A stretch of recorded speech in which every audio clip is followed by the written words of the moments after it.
I'm glad you're watching this video because I'm going to talk about grazing, and I guess I'm using that word somewhat figuratively. What I mean by that is gathering food from what's growing as you're wandering around or doing something else other than with the express purpose of harvesting food.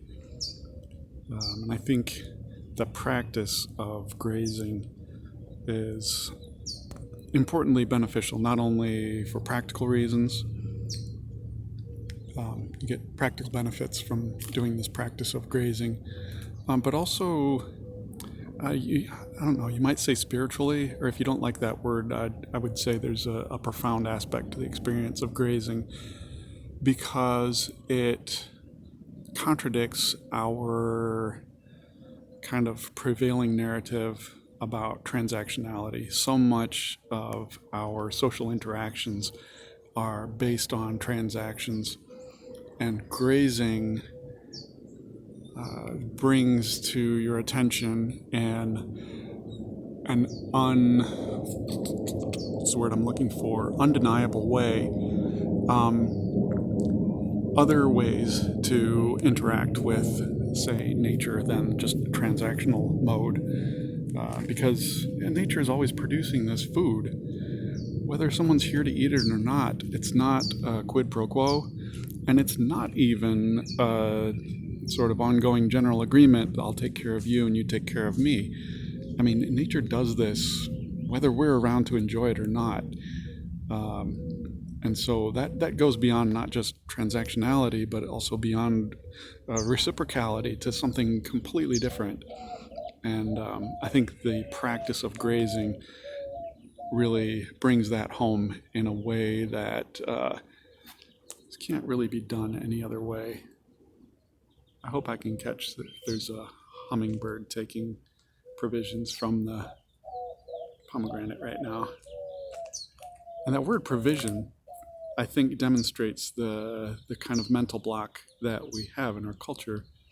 Because provision literally comes from the Latin words to care for, to view ahead, pro vid, and we've equated provisions with food, thinking that food is something that necessarily has to be planned ahead, but that is not the case. And grazing is an affirmation of that fact. So I hope you enjoy this video. Sometimes as I'm working around the yard, I like to find opportunities to pick and eat something that's just growing. Charlie's grow boxes have beet greens growing here and Swiss chard, both of which grow really well in our climate, and this is a great time of year for them. Here's a lucana tree that volunteered, and it grows very well in our climate, needs next to no care now that it's established, and it has pods on it. One of the tree's names is Guaje, Guaje, and that's also the name of a powder that can be made by grinding the beans once they're hard, or also by eating them when they're soft. Right now they're probably in the soft stage. You can see the sun shining through, see some of the beans in there, but they can be eaten in either stage. Here is some goosefoot, also sometimes called lamb's quarter. Of course, the common names are, not very specific. It's a Chenopodium species, and this grows really well in our climate, and the leaves can be used for seasoning or, just throw them in a salad. They've got a lot of moisture in the leaves. They have kind of a salty taste. And some of the leafy weeds take on a strong, bitter, sour flavor toward the end of the season, which we're in right now. But the lamb's quarter, I think, keeps its kind of tame flavor throughout. This is wild mustard, also called London rocket. And the leaves are wonderful. If you like horseradish, the leaves taste a lot like horseradish to me. And these leaves definitely get more potent as the season goes on. We're about at the end of the season for these right now. So those leaves are very strong. Whew. They will clear out your sinuses. We've got some volunteer wheat here too. I believe that's what this is. Some kind of grain. Now, of course, it's kind of labor intensive to harvest a significant amount of grain from these. But if you're just grazing, you can take a kernel off of there, chew on it. If you like wheat berries, if you like cereal. Good stuff.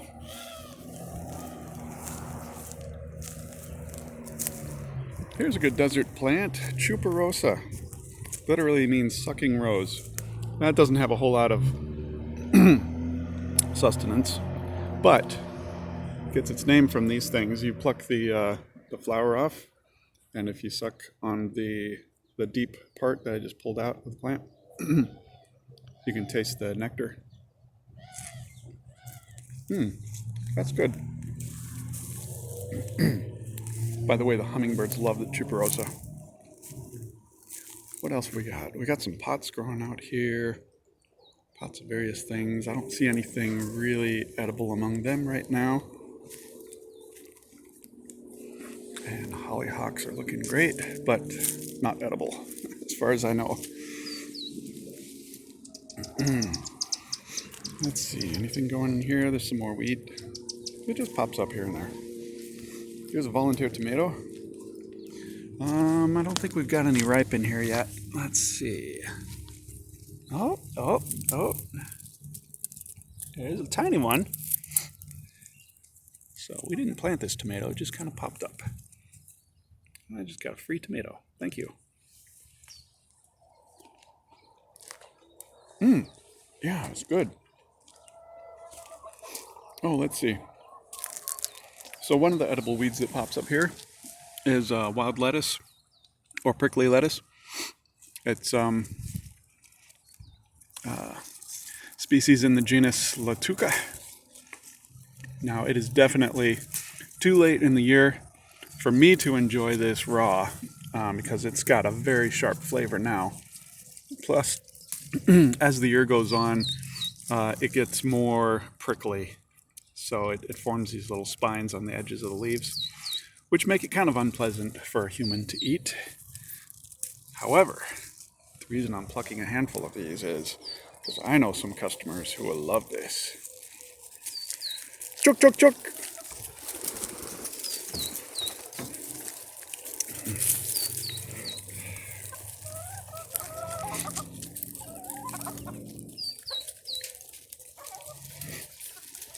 All right, so there's some more lamb's quarter.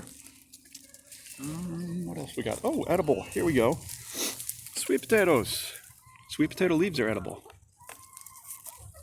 Come here. Hard to pick with one hand.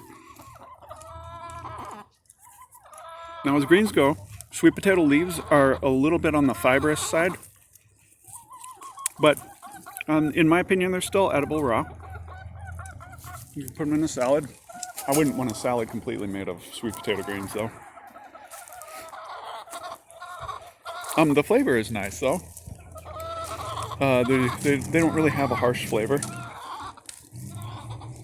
like some greens do. Here's a saltbush. We've got a male saltbush and a female. At least that's what I think is going on. Last year, the one I'm referring to as a female made tons of seeds. And I've read that they can change their sex depending on the conditions they find themselves in. So, at least as of recently, this saltbush is a male. And I've noticed that the female has better tasting leaves. Now, right now, this time of year, these leaves are too bitter. If you catch it earlier in the spring, you can pluck them right off of the bush and eat them. But right now, if I were to eat those, they would be pretty bitter. Better right now, at this time of year, to use them in a soup or something like that you want to make salty. Cooking helps to get rid of the bitter flavor. And here's one of the senna species that you can eat the leaves. Some senna species are poisonous. You can't eat the leaves, you can't eat the beans. But this one happens to be edible. This is Rambling Senna, Senna bicapsularis. I believe this used to be called cassia, so you might hear people refer to it as Rambling Cassia or Cassia bicapsularis. But it's got a nice leaf. Good. It's like a salad green. It's similar in it's about as fibrous as the sweet potatoes. So you certainly wouldn't want a whole salad composed of these guys. But the flavor is good. It has more flavor than, say, the sweet potatoes. But it's not a bitter flavor. It's pleasant. We've got some intentional culinary herbs growing in here. Well, including some sage. I'm not going to grab a leaf off of that sage because I just don't like eating raw sage leaves. But here's some oregano. Yeah, I'll take some of that. And the fragrance of the oregano is wonderful, of course. It's fun to eat, though, too. Totally suitable. You just pluck a leaf off of that and eat it. Yum. So here's that female saltbush I was talking about. Let's see, what other edible weeds haven't... Oh, can't pass up the pomegranate. So it's early April, and pomegranates are starting, the flowers are starting to open up. Oh, sorry there. What was that? Lacewing. Well, it found itself another blossom. The papery parts of the petals are edible, and you can also brew them into tea. You don't need hot water to make pomegranate flower tea. So I'm going to eat this. And they have a very mild but fruity flavor. You know, they taste kind of like pomegranate fruit, but it's very mild. But if you collect a bunch of these papery petals, again, it's the thin petals. It's not this thick outer. It's like a rind consistency, and that'll just give you a bitter flavor. But the papery petals taste really good. All right, so I was going to say, what other weeds haven't we talked about? I know there's some mallow over here, and it's kind of late in the season for mallow too. You see it's starting to kind of give up the ghost, and it already has seeds on it. But this is Malva neglecta. That's the scientific name of this guy, and it's mallow, and it grows really well here in Arizona. The seeds are edible. The leaves are edible. The young leaves, I would say, are edible raw. Once they get to be kind of old, they are really hairy on the surface of the leaf. So, in my opinion, they're not as pleasant to just eat raw. However, they're great for soups. And they have kind of a thickening mucilage. So, if you throw them in a soup, it'll help to kind of thicken up the soup a little bit. But those are completely edible. I'm going to eat one of those now. Let's see. I think that does it for the weeds that grow really well around here. What other edible things can we graze on? Of course, we've got some intentional things growing here. Swiss chard is wonderful in our climate. And we've got some beet greens in here too. I cannot resist picking some Swiss chard. I'm a huge fan of grazing on raw Swiss chard. So this has a lot of water content. It's got kind of a salty flavor. And my opinion, it's just wonderful. It's easy to eat. The stem has just a little bit of stringiness, but really not that much. Not as much as you might expect. And then the leaf has a wonderful kind of, I don't know how to describe it. A little salty, but kind of a, I don't know, tastes green. We got flat leaf parsley. That's wonderful. And of course there's, garlic greens.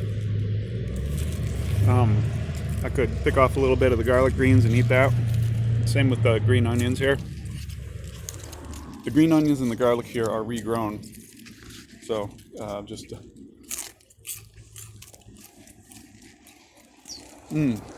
That's good. We got grapes. And this time of year, the grape leaves are wonderful. You know, I'm finding it hard to eat and talk, so I think I'm going to give this huge Swiss chard leaf to the chickens after I take another big bite for myself. Chuk, chuk, chuk!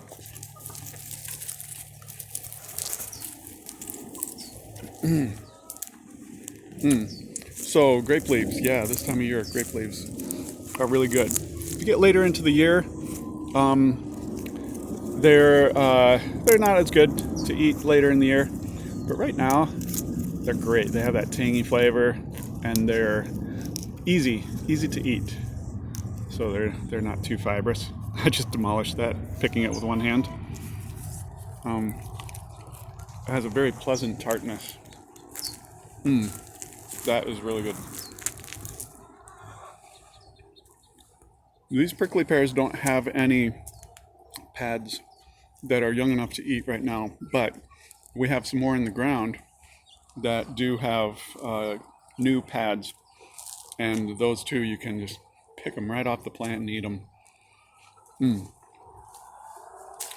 We have some cilantro that volunteered here, and of course some people love cilantro and some hate it. I am fortunate to be in the former category, because there's nothing like fresh cilantro out of the garden. Yeah, that's got a lot of flavor. Let's see. Oh, this isn't really in the ground yet, but elephant bush. The common names surrounding elephant bush and jade plant are not very precise, but this is, let's see, what's the scientific name? Portulacaria afra. This is the prostrate form of elephant bush, so it'll grow along the ground. There are other varieties, other species that grow more upright, but these succulent leaves are totally edible. Very easy to eat, and they're not stringy, and they have a lemony flavor, which is wonderful. That'd be a great accent in a salad. Oh, and of course this isn't in the ground yet either, but this is an English lavender.